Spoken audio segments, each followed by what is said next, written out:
ಮೂಡ ಹಗರಣದಲ್ಲಿ ಸಿಲುಕಿ ಸಿದ್ದರಾಮಯ್ಯ ಒದ್ದಾಡ್ತಿದ್ದಾರೆ. ತನಿಖೆಯ ಬಿಸಿ ಅವರ ತಲೆಗೆ ತಟ್ಟಿದ್ದು. ಈ ಮಧ್ಯೆ ಬಿಜೆಪಿ ನಾಯಕರ ವಿರುದ್ಧ ಎಫ್ಐಆರ್ ದಾಖಲಾಗಿದ್ದು ದ್ವೇಷದ ರಾಜಕಾರಣ ಶುರುವಾದಂತೆ ಕಾಣಿಸ್ತಾ ಇದೆ.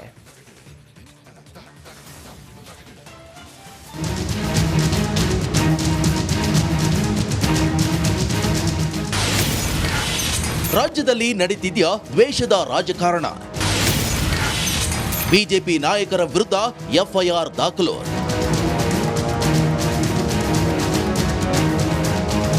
ರಾಜ್ಯದಲ್ಲಿ ಗವರ್ಮೆಂಟ್ ವರ್ಸಸ್ ಗವರ್ನರ್ ವಾರ್ ಆಯ್ತು.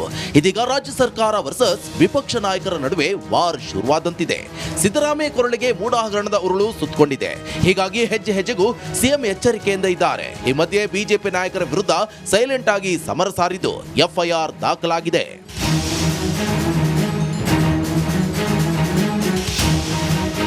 ಕಾಂಗ್ರೆಸ್ ಸರ್ಕಾರಕ್ಕೆ ದೋಸ್ತಿ ನಾಯಕರೇ ಟಾರ್ಗೆಟ್ ಆಗಿದ್ದಾರೆ. ಕುಮಾರಸ್ವಾಮಿ, ಯಡಿಯೂರಪ್ಪ ಬಳಿಕ ಬಿಜೆಪಿಯ ಹಲವು ನಾಯಕರ ವಿರುದ್ಧ ಎಫ್ಐಆರ್ ದಾಖಲಾಗಿದೆ. ಚುನಾವಣಾ ಬಾಂಡ್ ಮೂಲಕ ಹಣ ವಸೂಲಿ ಆರೋಪದ ಮೇಲೆ ನಿರ್ಮಲಾ ಸೀತಾರಾಮನ್, ಜೆಪಿ ನಡ್ಡಾ, ನಳಿನ್ ಕುಮಾರ್ ಕಟೀಲ್, ಬಿವೈ ವಿಜಯೇಂದ್ರ ವಿರುದ್ಧ ಎಫ್ಐಆರ್ ದಾಖಲಾಗಿದೆ.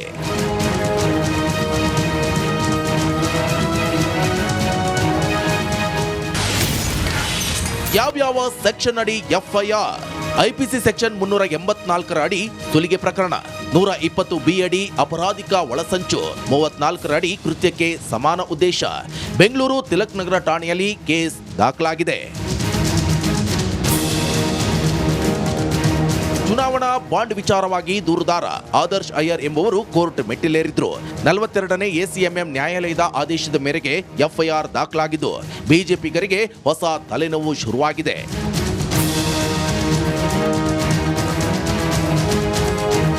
ದ್ವೇಷದ ರಾಜಕಾರಣವೋ ಅಥವಾ ಬಿಜೆಪಿ ಮೇಲಿನ ಕೋಪವೋ ಗೊತ್ತಿಲ್ಲ. ಆದರೆ ಇಬ್ಬರ ಕೆಸರರ ಚಾಟದಲ್ಲಿ ಒಬ್ಬರಿಗೊಬ್ಬರು ಆರೋಪಗಳ ಸುರಿಮಳೆಗೈದಿದ್ದಾರೆ. ಇದಕ್ಕೆ ಬಿಜೆಪಿ ನಾಯಕರ ಉತ್ತರ ಹೇಗಿರುತ್ತೆ ನೋಡಬೇಕು. Bureau report, republic Kannada. ನಿದ್ದೆಗೆಡಿಸಿದೆ. ಸಿಎಂ ಆಪ್ತರ ಜೊತೆ ಸಭೆ ಮಾಡಿದ್ರು. ಇತ್ತ ಬಿಜೆಪಿ ನಾಯಕರು ರಾಜೀನಾಮೆಗೆ ಪಟ್ಟು ಹಿಡಿದಿದ್ದಾರೆ.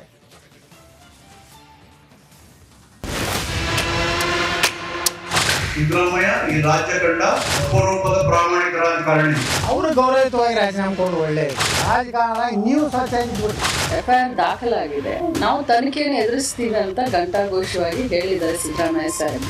ರಾಹುಲ್ ಗಾಂಧಿ, ಸೋನಿಯಾ ಗಾಂಧಿ ಬೇಲ್ ಮೇಲಿದ್ದಾರೆ ಭ್ರಷ್ಟಾಚಾರದ ಪ್ರಕರಣಗಳಲ್ಲಿ. ಇವತ್ತು ಭ್ರಷ್ಟಾಚಾರದಲ್ಲಿ ತೊಡಗಿದೆ. ಲೋಕಾಯುಕ್ತ ಮೂಡ ಕೇಸ್ ತನಿಖೆ ಶುರು. ಎಸ್ಪಿ ಉದೇಶ್ ನೇತೃತ್ವದಲ್ಲಿ ಹೈ ವೋಲ್ಟೇಜ್ ಸಭೆ. ಸಿಎಂ ಸಿದ್ದರಾಮಯ್ಯ ನಡೆ ಇನ್ನೂ ನಿಗೂಢ. ಸಿಎಂ ಸಿದ್ದರಾಮಯ್ಯ ಕುಟುಂಬದ ವಿರುದ್ಧ ಕೇಳಿ ಬಂದಿರುವ ಮೂಡ ಸೈಟ್ ಸಂಘರ್ಷ ದಿನೇ ದಿನೇ ಕಾವೇರುತ್ತಿದೆ. ಮೈಸೂರು ಲೋಕಾಯುಕ್ತ ಪೊಲೀಸರು ದೂರು ದಾಖಲಿಸಿಕೊಂಡು ಎಫ್ಐಆರ್ ದಾಖಲು ಮಾಡಿ ತನಿಖೆ ಶುರು ಮಾಡಿದ್ದಾರೆ. ಹೀಗಾಗಿ SP Udesh, DYSP S Malthesh. ವಿಶ್ವವಿಖ್ಯಾತ ದಸರಾಗೆ ಕೌಂಟ್ ಡೌನ್ ಶುರುವಾಗಿದೆ. ನಾಡ ಹಬ್ಬಕ್ಕೆ ಸಾಂಸ್ಕೃತಿಕ ನಗರಿ ಸಜ್ಜಾಗುತ್ತಿದೆ. ಇದರ ನಡುವೆ ಮಹಿಷ ದಸರಕ್ಕೂ ತಯಾರಿ ಜೋರಾಗಿದೆ. ಆದರೆ ಮಹಿಷನ ಆಚರಣೆಗೆ ಭಾರೀ ಆಕ್ರೋಶ ಸ್ಫೋಟಗೊಂಡಿದೆ.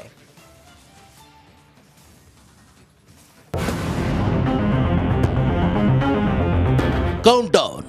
ವಿಶ್ವವಿಖ್ಯಾತ ನಾಡಹಬ್ಬಕ್ಕೆ ಕೌಂಟ್ ಡೌನ್ ಶುರುವಾಗಿದೆ. ಸಾಂಸ್ಕೃತಿಕ ನಗರಿ ಜಗಮಗಿಸ್ತಿದೆ. ಮೈಸೂರು ದಸರಾ ಉದ್ಘಾಟನೆಗೆ ಕೇವಲ 3 ದಿನ ಬಾಕಿ ಇದೆ. ಎಂದಿನಂತೆ ಈ ಬಾರಿಯೂ ಕೂಡ ಮಹಿಷ ದಸರಾ ಮತ್ತೆ ದೊಡ್ಡ ಮಟ್ಟದಲ್ಲಿ ಸದ್ದು ಮಾಡ್ತಿದೆ. ಚಾಮುಂಡಿ ಬೆಟ್ಟದಲ್ಲಿ ನಿಷೇಧಾಜ್ಞೆ ಜಾರಿ. ಚಾಮುಂಡಿ ಬೆಟ್ಟದಲ್ಲಿ ಇಂದು ಮಹಿಷ ದಸರಾ ಆಚರಣೆ ಸಮಿತಿ ಮಹಿಷ ಮಂಡಲೋತ್ಸವ ಕಾರ್ಯಕ್ರಮ ಹಮ್ಮಿಕೊಂಡಿದೆ. ಅಲ್ಲದೆ ಮಹಿಷನ ಮೂರ್ತಿಗೆ ಪುಷ್ಪಾರ್ಚನೆ ನಡೆಸಲಿದೆ. ಇದಕ್ಕೆ ಕೌಂಟರ್ ಆಗಿ ಬಿಜೆಪಿ ಚಲೋ ಹಮ್ಮಿಕೊಂಡಿದೆ. ಈ ಹಿನ್ನೆಲೆ ಕಾನೂನು ಸುವ್ಯವಸ್ಥೆಗೆ ಧಕ್ಕೆಯಾಗದಂತೆ ಚಾಮುಂಡಿ ಬೆಟ್ಟದಲ್ಲಿ ಪೊಲೀಸರು ನಿಷೇಧಾಜ್ಞೆ ಜಾರಿಗೊಳಿಸಿದ್ದಾರೆ. ಇಂದು ಮಧ್ಯರಾತ್ರಿ ತನಕ ನಿಷೇಧಾಜ್ಞೆ ಇರಲಿದೆ. ಇದರ ಮಧ್ಯೆ ಮಹಿಷ ದಸರಾ ಆಚರಣೆಗೆ ಸಚಿವ ಮಹದೇವಪ್ಪ ಪರೋಕ್ಷವಾಗಿ ಒಪ್ಪಿಗೆಯನ್ನ ಸೂಚಿಸಿದ್ದಾರೆ. ಇನ್ನು ನಿಷೇಧಾಜ್ಞೆ ಹಿನ್ನೆಲೆ ಬಿಜೆಪಿ ಚಾಮುಂಡಿ ಚಲೋನ ಕೈಬಿಟ್ಟಿದೆ. ಅಲ್ಲದೆ ಮಹಿಷ ಮಂಡಲೋತ್ಸವ ಕಾರ್ಯಕ್ರಮದ ವಿರುದ್ಧ ಮಾಜಿ ಸಂಸದ ಪ್ರತಾಪ್ ಸಿಂಹ ಆಕ್ರೋಶ ವ್ಯಕ್ತಪಡಿಸಿದ್ದಾರೆ. ಜಿಲ್ಲಾಡಳಿತ ನಮಗೆ ಭರವಸೆ ಕೊಟ್ಟಿರೋದ್ರಿಂದ ನಾವು ಚಾಮುಂಡಿ ಬೆಟ್ಟ ಚಲೋ ಅನ್ನೋ ಕಾರ್ಯಕ್ರಮವನ್ನು ತಾತ್ಕಾಲಿಕವಾಗಿ ತಡೆ ಹಿಡಿದಿದ್ವಿ, ಕೈ ಬಿಟ್ಟಿದ್ದೀವಿ. ಆದರೆ ನಮ್ಮ ವಿಶ್ವಾಸಕ್ಕೆ, ನಂಬಿಕೆಗೆ ಯಾವುದೇ ಕಾರಣಕ್ಕೂ ಧಕ್ಕೆ ಆಗದಾಗೆ ಪೊಲೀಸ್ ಇಲಾಖೆ ಮತ್ತು ಜಿಲ್ಲಾಡಳಿತ ನೋಡ್ಕೊಳ್ಳುತ್ತೆ ಅಂತ ನನಗೆ ವಿಶ್ವಾಸ ಇದೆ. ಪೊಲೀಸರೇನೋ ಚಾಮುಂಡಿ ಬೆಟ್ಟದಲ್ಲಿ ನಿಷೇಧಾಜ್ಞೆ ಜಾರಿಗೊಳಿಸಿದ್ದಾರೆ. ಆದರೆ ಇವತ್ತು ಮಹಿಷನಿಗೆ ಮಾಲಾರ್ಪಣೆ ನಡೆಯುತ್ತಾ ಅಥವಾ ಹೈ ಡ್ರಾಮಾ ನಡೆದರೂ ಆಶ್ಚರ್ಯವಿಲ್ಲ.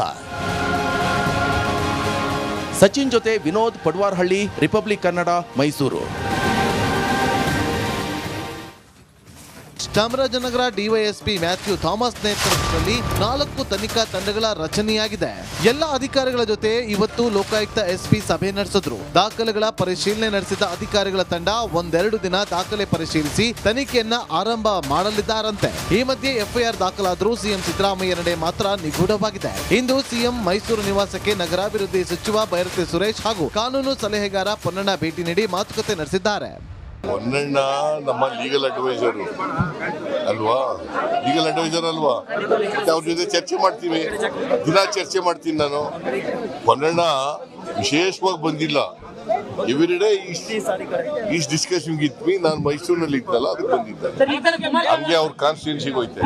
ಸೋಮವಾರ ಬೆಂಗಳೂರು ಬಂದ್ಮೇಲೆ ತೀರ್ಮಾನ ಮಾಡ್ತೀವಿ. ಎಫ್ಐಆರ್ ಬಗ್ಗೆ ಸಿಎಂ ಇಲ್ಲ, ಯಾವ ಟೆನ್ಷನ್, ಇದೆಲ್ಲ ಎಕ್ಸ್ಪೆಕ್ಟೆಡ್ ಅಲ್ವಾ, ಇದೆಲ್ಲ ಕೇಸಸ್ ಎಕ್ಸ್ಪೆಕ್ಟೆಡ್. ನಾವು ಮುಂದಿನ ನಮ್ಮ ಮೊನ್ನೆನೇ ಹೇಳಿದ್ದೀವಿ, ನ್ಯಾಯಾಂಗ ತನಿಖೆಯಲ್ಲಿ ನಮ್ಮ ನಂಬಿಕೆ ಇದೆ.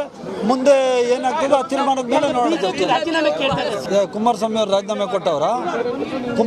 ರಾಜೀನಾಮೆ ಕೊಟ್ಟವ್ರ, ನಿರ್ಮಲಾ ಸೀತಾರಾಮನ್ ಮೇಲೆ ಕೇಸ್ ಆಗೈತೆ, ಅವ್ರು ರಾಜೀನಾಮೆ ಕೊಟ್ಟವ್ರ, ಅವರಿಬ್ಬರು ಕೊಟ್ಬಿಟ್ಟು ಬರಲಿ, ಆಮೇಲೆ ಮಾತಾಡೋಣ. ಇತ್ತ ಸಿಎಂ ಕಾರ್ಯಕ್ರಮದಲ್ಲಿ ಸಚಿವ ಮಹದೇವಪ್ಪ, ಸಿದ್ದರಾಮಯ್ಯ ಅಪ್ಪಟ ಚಿನ್ನ, ಪ್ರಾಮಾಣಿಕ ವ್ಯಕ್ತಿ ಅಂದ್ರೆ ಇದೊಂದು ಕಾನೂನು ಪ್ರಕ್ರಿಯೆ, ಇಂತಹ ಯಾವುದೇ ತನಿಖೆಗೆ ಹಿಂಜರಿಯುವುದಿಲ್ಲ, ಜಗ್ಗಲ್ಲ, ಬಗ್ಗೋದಿಲ್ಲ ಅಂತ ಸಚಿವೆ ಲಕ್ಷ್ಮೀ ಹೆಬ್ಬಾಳ್ಕರ್ ಹೇಳಿದ್ರು. ಸಿದ್ದರಾಮಯ್ಯರು ಏನು ಅಂತ ಗೊತ್ತಿರೋದು ನನಗೇನೆ.